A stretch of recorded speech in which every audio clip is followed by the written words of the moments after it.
Buenos estudiantes, espero que estén muy bien. Hoy vamos a hablar sobre el tema del estudio y consejos para poder tener una mejor eficacia a la hora de estudiar. Para la siguiente presentación, esta va a tener un objetivo de facilitar y mejorar el estudio para los estudiantes. Para estudiar se va a necesitar mucha disciplina y práctica, pero también es importante saber qué métodos sirven a uno, ya que eso facilita el estudio. Antes de hablar de métodos como tal, vamos a conversar sobre la preparación para los exámenes. El primer punto sería que uno se tiene, y es muy importante, es que uno se tiene que dar el tiempo para estudiar, es decir, ordenar los temas, ordenar ese temario y empezar con mucha antelación. También hay que organizar el espacio del estudio. Se pueden utilizar muchos gráficos, diagramas y dibujos para facilitar ese estudio. Es importante también practicar con exámenes viejos para ver el tipo de pregunta que se van a hacer, para ver en qué se enfocan los profesores, entre otras cosas. También es bueno explicar las respuestas o los conceptos a otras personas, ya que eso demuestra que uno entendió el tema bien, y además organizar grupos de estudio con amigos para facilitar el estudio. También es importante hacer recesos regulares para no fatigarse, hacer meriendas saludables, ya sea pescado, semillas, arándanos, entre otras. Planificar el día del examen, esto también es de suma importancia, qué se debe llevar al examen, cuánto dura, dónde es, para poder llegar al examen tranquilo. También tomar agua, dormir bien y eliminar las distracciones. Ahora sí, vamos a empezar a hablar sobre diferentes métodos que se pueden utilizar para mejorar el estudio. El primero se llama SQ3R. Estos son 5 pasos para poder estudiar. El primero es la encuesta, en el que se va a leer por encima los capítulos y posteriormente se van a tomar apuntes. El siguiente paso es la pregunta. En este caso se va a formular una pregunta alrededor del capítulo. Por ejemplo, ¿qué es lo más importante de este capítulo? Incluso se pueden hacer preguntas que estén enfocadas a los temas. Por ejemplo, si es un capítulo de células, entonces uno puede agarrar ciertos temas como las organelas o las funciones que tienen estas y hacer preguntas a partir de estas. El tercer paso sería leer. Entonces en este es leer el capítulo de nuevo y responder las preguntas previamente formuladas. Luego sería recitarlo, entonces después de leer una sección, resumirlo en sus propias palabras. Y por último, revisar. Entonces se revisa lo que se comprendió del capítulo, hacer muchas prácticas y quizzes, exámenes cortos con respecto a cada sección. El siguiente método es la práctica de recuperación. Esta práctica va a estar basada en recordarse de conceptos en otro momento. En este caso, uno se hace sus propias preguntas como si fueran los profesores.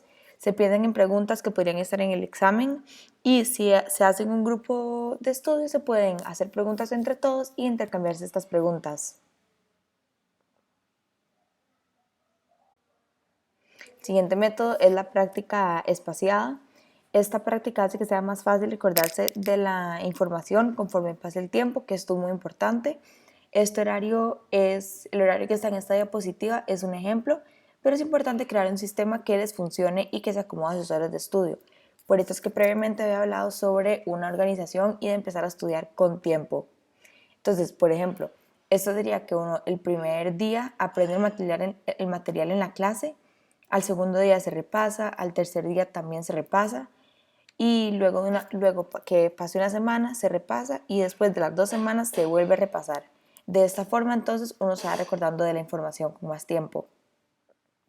También hay varias aplicaciones en el teléfono, en las computadoras o en las tablets que pueden ayudar con este método, en la que uno va haciendo las fichas de los temas y luego en la misma aplicación le dice a uno cuándo tiene que repasarlo, le hace el horario. Una de estas sería Quizlet. Este método es el PQ4R.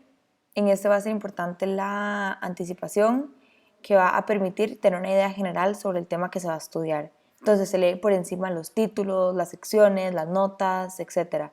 Luego se hacen las preguntas, qué espero aprender, qué sé de este tema, preguntas más sobre los conceptos como tal. Luego se lee, entonces se va a leer la sección y se responden las preguntas. Luego se puede reflexionar, en donde si no se lograron responder las preguntas, uno se debe devolver al libro para responderlas. El siguiente sería recitar, en la que se resume la información. Luego se revisa, en la que se vuelve a ver el material una vez más. La otra técnica que es bastante popular es la técnica Feynman, que eso va a ser un método eficiente de aprender un concepto rápido al explicarlo en términos simples. Entonces, se escribe el tema o el concepto en un papel, se le trata de explicar en sus propias palabras como si se lo estuviera explicando a alguien más. Luego se revisa lo que se escribió y se identifican áreas en las que hubieron errores, y eso se van a corregir con apuntes, con libros, entre otros. El siguiente es el sistema Leitner. Esta es una técnica basada en fichas o en notas. La idea es que las fichas se van a distribuir en diferentes cajas y al principio todas van a estar en la primera caja, como se puede ver en esta ilustración. Entonces estarían en la primera. Al tener una ficha correcta, se mueven a la segunda caja y así sucesivamente van a la tercera y etcétera.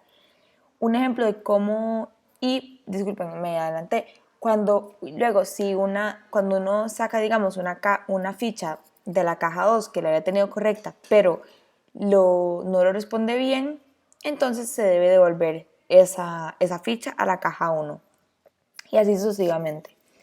Igual se tiene que hacer un sistema de horario para que no se olviden lo que se estudió. Entonces podría ser así, que todos los días se estudie las fichas que están en la caja 1 y cada 2 días se estudian las fichas de la caja 2, cada 4 días las fichas de la caja 3, cada 9 días las de la caja 4 y cada 14 días las de la caja 5. ¿Esto por qué? Porque, por ejemplo, las fichas de la caja 5 se supone que ya pasaron por 5 veces en que se preguntó y que se tuvo correcto. Entonces no es necesario seguir repasándolo tanto tiempo. Por eso se hace más espaciado. Y por último están los códigos de colores, que me imagino que ya están muy familiarizados con esto. Los apuntes con colores van a permitir organizar las ideas y da facilidad a la hora de estudiar para saber qué es importante. Una manera de cómo seguir este código sería, por ejemplo, resaltar los puntos claves en rojo, escribirlos en rojo, resaltar la información en amarillo, organizar los temas por color o solo usar color en la información importante. Esto ya depende de cada persona y cómo le funcione, pero sí es una buena técnica para empezar a resumir y para empezar a destacar lo importante. Espero que esto les haya ayudado y que les haya sido de beneficio para la hora de estudiar y espero que les haya gustado mucho. Muchísimas gracias.